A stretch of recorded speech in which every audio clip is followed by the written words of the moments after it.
వంశపారంపర్యంగా మా ఇంటి కోడలికిచ్చే గాజులంట. ఇవి నీకు ఇచ్చిరమ్మని చెప్పింది బామ్మ.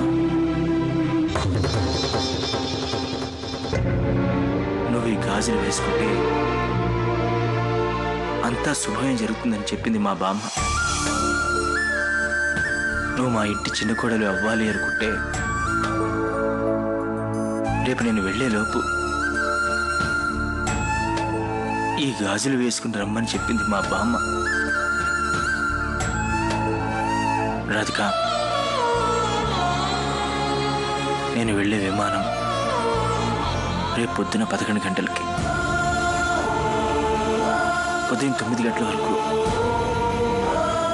నేను ఇంట్లోనే ఉంటాను. ఆ తర్వాత ఈ ఊళ్ళో, ఈ దేశంలోనే కాదు,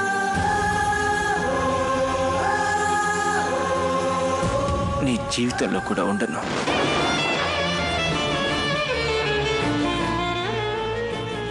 ఆ కళ్లకు కనురెప్పలనిచ్చింది నచ్చంది కనిపిస్తే మూసుకోవడానికి, కానీ నచ్చిన దాన్ని చూడ్డానికి కూడా ఇష్టపడకపోవడం దురదృష్టమే.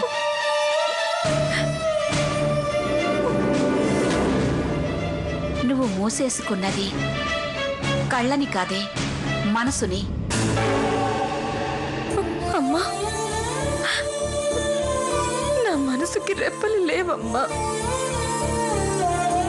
అయితే మనసు మూసుకుపోలేదంటావు. నా మాట విను. ఏదేదో ఊహించుకుని జీవితం పాడు చేసుకోకు. ఇంతకన్నా మంచి అవకాశం రాదే. ఆ గాజులు వేసుకుని వెళ్ళు. నా వెనక ఎంత గూడు పుటాణీ జరుగుతోందా? కథ పెళ్లిదాకా వచ్చిందా?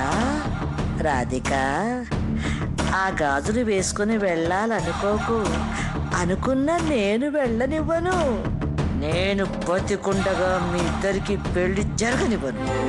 మాధవ్, నా మాట నా మనసు వినడం లేదు. నా మనసు చెప్పిన మాటే వింటోంది. మనస్ఫూర్తిగా నీతో పెళ్లికి సిద్ధపడుతోంది. గాజులు వేసుకుని వెళ్ళమని నన్ను తొందర పెడుతోంది. దాని ఆరాటాన్ని నేను ఆపలేకపోతున్నాను. కృష్ణ, తెల్లారేదాకా నా మనసు ఆగేలా లేదు. అందుకే తొందరగా వెలుగొచ్చేలా చేయి స్వామి. నాన్న, మాధవ్ని పెళ్లి చేసుకోవడానికి ఒప్పుకుంటున్నాను నాన్న.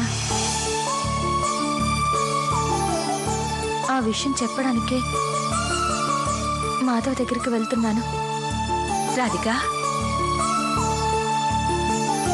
పోతూ పోతూ శని మంచి చేస్తాడంటారు. అదే జరిగిందండి. అందుకే దీని మనసు మారింది. ఇది పెళ్లికి ఒప్పుకుంది. ఆ శని పెళ్లి చేయాలనుకున్నా ఈ శని చెయ్యనివ్వదు. వెళ్ళమ్మా, త్వరగా వెళ్ళు. మళ్ళీ అల్లుడు గారు వెళ్ళిపోతారు. నేనొద్దామంటే అమ్మ ఇంట్లోనే ఉంది, వెళ్ళనివ్వదు. నువ్వు వెళ్ళమ్మా.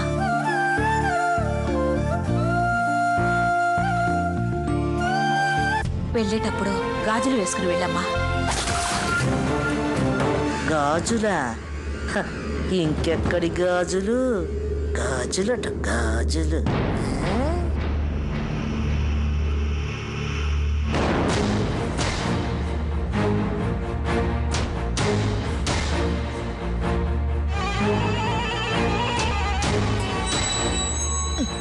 ఇప్పుడు వేసుకోవే గాజులు చోకులాడి వేడ విరగడైపోయింది.